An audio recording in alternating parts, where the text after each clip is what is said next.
बिस्मिल्लाहिर्रहमानिर्रहीम। अस्सलामुअलैकुम। Welcome to Fatima's kitchen. Muharram special के लिए आज मैं आपके साथ शेयर कर रही हूँ गुड़ का बहुत ही मज़ेदार शरबत। इस बार आप रूह अफ़ज़ा और दूध के शरबत की बजाय ये शरबत ट्राई कीजिए, इसको बांटिएगा। यकीन करें दूसरे मुहर्रम आने तक लोग आपके इस शरबत को याद रखेंगे। इसका टेस्ट बहुत ही डिफरेंट आपको मिलेगा। यह मुद्दतों तक याद रखने वाला ये शरबत है। और सबसे बड़ी बात ये कि आप इसको बना के स्टोर कर सकते हैं। जैसे अभी मैं आपको दिखाऊंगी, आपको ढेर सारा शरबत बनाना भी सिखाऊंगी और साथ इसको कैसे स्टोर भी करते हैं उसका तरीका भी बताऊंगी। तो आप इजीली पूरी गर्मियाँ ये बना के अपने आप को ठंडक पहुंचा सकते हैं। हमारे आदमी जब बाहर से आ जाए तो आप शाम को उनको ये ज़बरदस्त सा शरबत पेश कर सकते हैं और अपनी वाह वाह करवा सकते हैं। बहुत ही आसान सा तरीका है, लेकिन कुछ टिप्स होंगे जो आपको फॉलो करने होंगे। तो चलिए जी, बहुत ही ज़बरदस्त सा शरबत बनाते हैं। यहाँ पे मैंने 2 किलो ये वाला देसी गुड़ लिया है। बाज़ार में 2 तरह के गुड़ मिलते हैं, एक ये वाइट कलर का होता है और एक इस तरह का दूसरा जो कलर का। तो आपने ये वाला लेना है जो देसी गुड़ है। आपने दूसरे गुड़ का इस्तेमाल नहीं करना, उसका टेस्ट आपको बिल्कुल डिफरेंट मिलेगा। यहाँ पे मैंने 2 किलो गुड़ को अच्छी तरह कूट लिया है और अब हमने एक खुला सा पैन लेना है। कोई भी खुली सी कढ़ाई ले ले, उसमें हमने ये सारा गुड़ डाल देना है और इसके बाद मैं इसमें शामिल करूँगी तकरीबन 1 लीटर के बराबर पानी। और पानी डालने के बाद अब हमने इसको चूल्हे पे रख देना है। अगर आपको लगे कि ये जो देसी गुड़ आपको बहुत ज़्यादा काला सा मिला है और उसमें आपको लग रहा है कि उसमें धागे वगैरह से होते हैं ना, वो है, तो आपने इसमें 2 टेबल स्पून दूध डाल देना है। और जब आप इसमें दूध डालेंगे और इसमें बॉयल आएगा तो उसके ऊपर जो झाग है वो थोड़ी सी ऊपर गंदी वाली झाग जो है वो ऊपर आ जाएगी, उसको आपने रिमूव कर लेना है। कुछ गुड़ होते हैं ना, जब हम बाज़ार से लेके आते हैं तो उसमें आपको लगता है कि उसमें थोड़ा सा कुछ है, मतलब जब इसको इकट्ठा करते हैं ना तो थोड़ा सा उसमें दागे वगैरह से आ जाते हैं।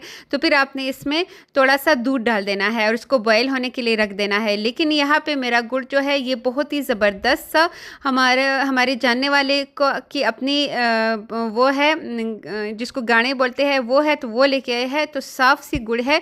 यहाँ पे इसमें जैसे ही बॉयल आएगा हम इसमें शामिल करेंगे तकरीबन ये है 6 खाने के चम्मच के बराबर लेमन जूस। लेमन जूस हम इसलिए डाल रहे हैं कि हम इसको हफ्ते 2 हफ्ते या फिर महीने तक स्टोर कर सकते हैं। अगर आपने उसी टाइम बनाना है तो फिर लेमन जूस डालने की इस पॉइंट पे ज़रूरत नहीं है। लेकिन अगर आपने इसको स्टोर करना है तब आपने इस पॉइंट पे इसमें लेमन जूस डाल के तकरीबन 2 मिनट मज़ीद हाई फ्लेम पे पकाना है और उसके बाद आपने चूल्हा बंद कर देना है और इसको ठंडा होने के लिए आप छोड़ देंगे। यहाँ पर आप देख सकते हैं बहुत ही गाढ़ा सा हमारा जो सिरप है ये रेडी होने वाला है। कुछ लोग यहाँ पर चीनी भी डालते हैं, लेकिन आपने चीनी यहाँ पर नहीं डालनी, ठीक है। अब यहाँ पे हमने इसके लिए तुख्मे मलंगा को सोक करना है आधे घंटे के लिए। तो हमने 2 खाने के चम्मच भर के तुख्मे मलंगा ले लेना है और इसमें हमने ज़्यादा पानी डालना है। वैसे यहाँ पे 1 खाने का चम्मच इनफ था, लेकिन मैंने 2 खाने के चम्मच इसलिए डाला है क्योंकि मैं अगले दिन भी इसको यूज़ करूँगी। तो इस वजह से हमने इसमें ज़्यादा पानी डाल के इसको अच्छे से मिक्स कर देना है और ढक्कन रख के हमने इसको आधे घंटे के लिए छोड़ देना है। और इसके बाद जो सिरप है वो भी ठंडा हो चुका है, इसको हमने छान लेना है। छानते हुए मैं आपको दिखाऊंगी कि इसका छानना बेहद ज़रूरी है। कुछ लोग इसको बॉयल नहीं करते गुड़ को और इसका डायरेक्ट ही इसका शरबत बना लेते हैं। तो आपने वो गलती नहीं करनी, उससे वो टेस्ट नहीं आएगा। जो गुड़ को इस तरह थोड़ा सा हम बॉयल करने के बाद इसका टेस्ट जब हमें मिलेगा ना, तो लोग मुद्दतों इस शरबत के टेस्ट को याद रखेंगे और आपसे इसी की फरमाइश करेंगे। यहाँ पे आप देख सकते हैं हमने इसी वजह से इसको छान लिया था। और ये देखिए कितना गाढ़ा सा हमारा सिरप जो है ये रेडी हो चुका है।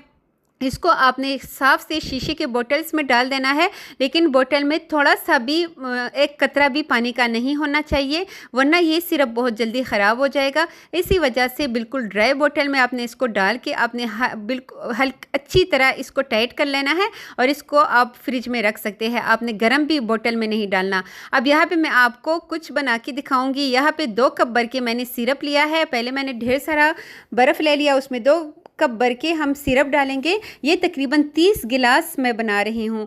इसके बाद यहाँ पे जो हमने तुख्मे मलंगा सोक करके रखा हुआ था वो हम इसमें डालेंगे। आप अपने टेस्ट के हिसाब से डाल लीजिएगा। हमें थोड़ा सा ज़्यादा पसंद है, इसी वजह से मैं ज़्यादा डाल रही हूँ।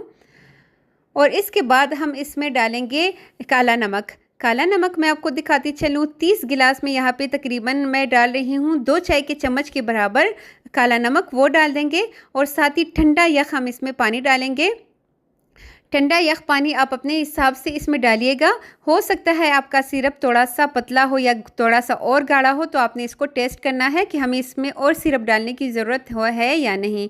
ऊपर से हम डाल लेंगे पुदीने के पत्ते और साथ ही कुछ लेमन के स्लाइसेस। और जी इसके बाद हम इसको अच्छे से मिक्स करेंगे। और यहाँ पे एक ज़बरदस्त सी अहम चीज़ जो आपने इसमें लाजमी डालनी है वो है लेमन जूस। और लेमन जूस डालने के बाद ये भी तकरीबन 2 खाने के चम्मच भर के है, बल्कि उससे ज़्यादा है, क्वार्टर कप कह लीजिए, उतना आपने इसमें लेमन जूस डाल लेना है और अच्छी तरह मिक्स कर देना है। और आपका ज़बरदस्त सा गुड़ का मज़ेदार ठंडा टार शरबत रेडी है।